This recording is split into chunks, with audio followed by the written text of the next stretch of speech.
This is Optimal Health Daily, episode 1032, an excerpt from the book Healing Hacks, Bring Your Body Back to Nature by Ian Hart, and I'm Dr. Neil. Happy Monday and welcome back to another week of Optimal Health Daily, where I act as your narrator of the best health and fitness blogs, all for free. I cover fitness, diet and nutrition, stress management, weight management, and lots more, just like an audiobook, but from a bunch of different authors. And then on Fridays, I answer your questions right here on the show. Now, I occasionally narrate from books, and that's the case today. This is an adaptation from Ian Hart's book, so not exactly an excerpt, but close enough. And I'll tell you more about him after the reading. And with that, let's get right to it and start optimizing your life. An excerpt from the book Healing Hacks, Bring Your Body Back to Nature by Ian Hart. When most people decide to start a new exercise regimen, it's because they want something specific, to lose weight, build muscle, or become more flexible. Those are great goals, but they underestimate the true importance of movement. Movement is crucial to all of our body systems. Cells get their needs met through movement, be it the movement of nutrients, oxygen, carbon dioxide, and other substances in and out of each cell. When the cells don't have movement, that's when we see disease and discomfort in our bodies. Here are 8 reasons you should think of movement as medicine for your entire body. 1. Movement reduces inflammation.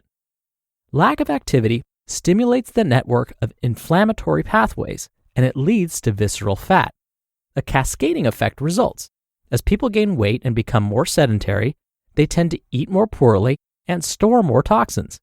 Chronic inflammation can set in.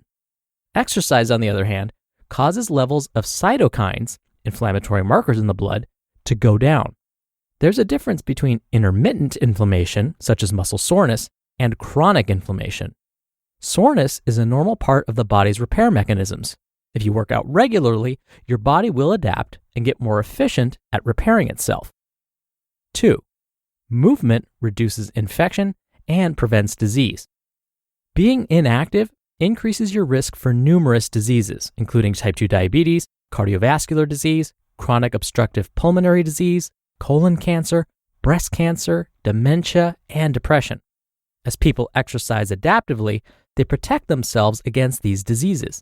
A study conducted in 2009 found that, compared with a sedentary state, moderate exercise is associated with reduced incidences of infection. The increased oxygen we get in our bodies from exercise is a huge part of speedier recovery. Oxygen assists in the changeover of cells. It helps clear out dead cells and set the stage for new cells to thrive. Movement and oxygen stimulate the healing process. 3. Movement affects your microbiome. Exercise also has an effect on our microbiome, which is the diverse culture of bacteria in our gut that helps us digest food. In addition to digesting our food, our microbiome triggers neurochemicals that communicate with our brain, stimulate our cravings, help induce sleep, and regulate our moods.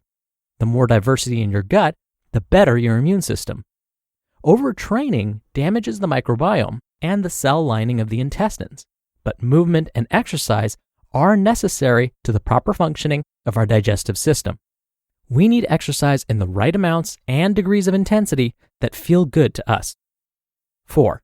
Movement stabilizes your blood sugar. Working out is a great way to stabilize blood sugar levels.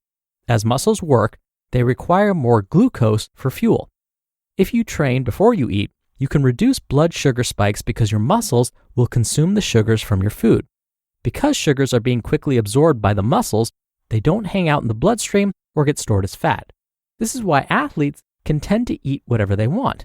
They are so active that their muscles are constantly consuming sugars, and as a result, their blood sugar levels stay lower. 5. Movement allows the body to come back stronger. Movement creates stress on the body that then, during recovery, allows the body to heal and build back stronger. A good example of this is how exercise strengthens bones. Bones can become brittle from lack of movement, too much stress, or lack of nutrients.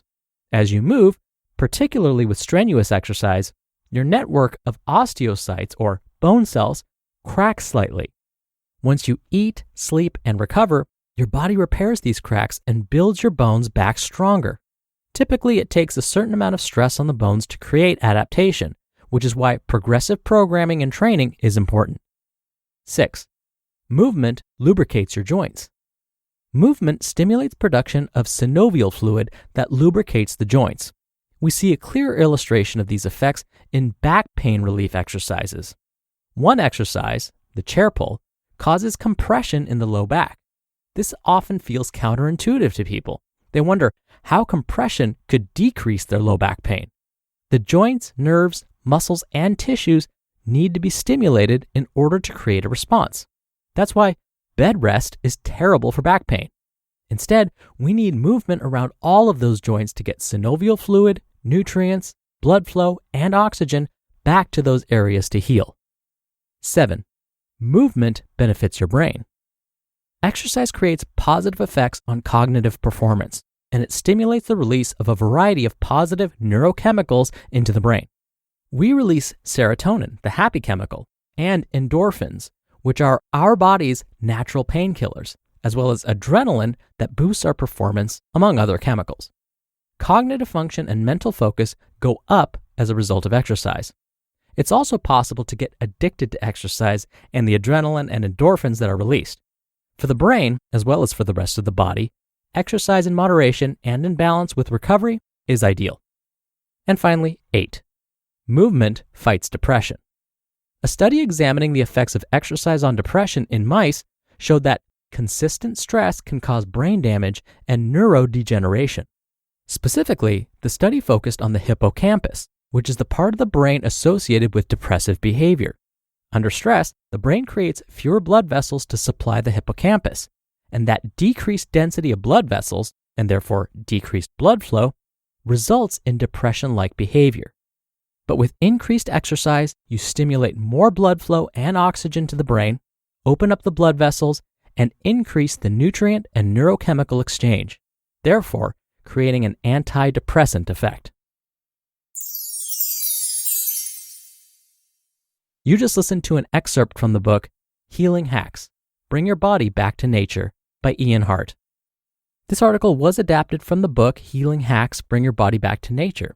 And Ian Hart is the owner of Back Pain Relief for Life and EarthFIT, a top-rated group training facility. He has dedicated his career to helping others heal naturally. Now for my commentary. I very much appreciated Ian's accessible explanations of the effects exercise has on the body.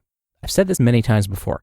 Exercise seems to benefit almost every cell in the body from head to toe, and Ian provided evidence to back this up. He also mentioned how exercise can benefit the gut microbiome. And I want to say a couple more things about that. Researchers have discovered that walking, jogging, and running may help keep things moving along in our intestines, which may relieve constipation and keep the gut microbiome healthy. And as Ian mentioned, exercise can also release good-feeling hormones in the brain. These hormones may ward off depression or even help those that currently experience depression. Now here's where it gets really interesting. Some researchers believe that a healthy microbiome may actually lead to a healthier brain. So here's what could potentially happen. You exercise regularly, which may keep things moving along in your intestines and promote the health of your gut microbiome. A healthy microbiome may actually then send signals to the brain, helping to prevent depression. So instead of a one-way direction of communication from the brain down to the gut, instead, the gut may also send messages back up to the brain, which may in turn determine our risk for depression, for example. I mean, we already know when we're under stress, for example, when the brain perceives something as stressful, that message can affect our gut. Have you ever had a stomach ache when you're really stressed out or anxious? I know I have. That's the brain sending signals down to the gut. But what we're learning is, again, that's not necessarily a one-directional thing. The gut may in turn send signals back up to the brain. Amazing, right? Now, while this is still being researched, it's fascinating and humbling. We have so much more to learn about the connection between the gut and the brain. All right, that'll do it from me for today. Thank you for subscribing. Thank you for being here every day. Thank you for sharing the show with someone. I hope you have a wonderful start to your week, and I'll see you back here tomorrow where your optimal life awaits.